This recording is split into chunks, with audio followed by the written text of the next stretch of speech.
যে কাজটা দেখছেন সব হচ্ছে এমব্রয়ডারি করা। দামানটা একটু দেখাই। দামানটা হচ্ছে এভাবে এমব্রয়ডারি করা থাকবে, লেস ওয়ার্ক করা থাকবে। এটা হচ্ছে আমাদের ফ্রন্ট পার্টের দামান। ব্যাক পার্টের দামানেও কিন্তু এমব্রয়ডারিজ আছে। ব্যাক পার্টের দামানটা এরকম এমব্রয়ডারিজ আর লেস ওয়ার্কের মধ্যে থাকবে। স্লিভসটা দিস ওয়ান, এটা হলো স্লিভস।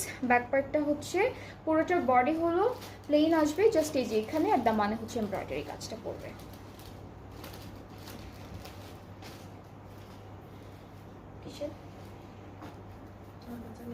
অর্গানজা নেটের মধ্যে আমরা দুপাট্টা পাচ্ছি। এভাবে সুন্দর করে এমব্রয়ডারি চিকেন কারি করা থাকবে। আর আমাদের হচ্ছে এটাতে হচ্ছে এরকম, এটাকে কি বলে জানি আপু, ফার টাইপের একটা ডিজাইন করা। এটা খুব সুন্দর না, তাই না? অনেক সুন্দর একটা ডিজাইন করা প্যান্টের। কত প্রাইস তুলি আপু? 5200। এই ড্রেসটার প্রাইস হচ্ছে 5200 টাকা।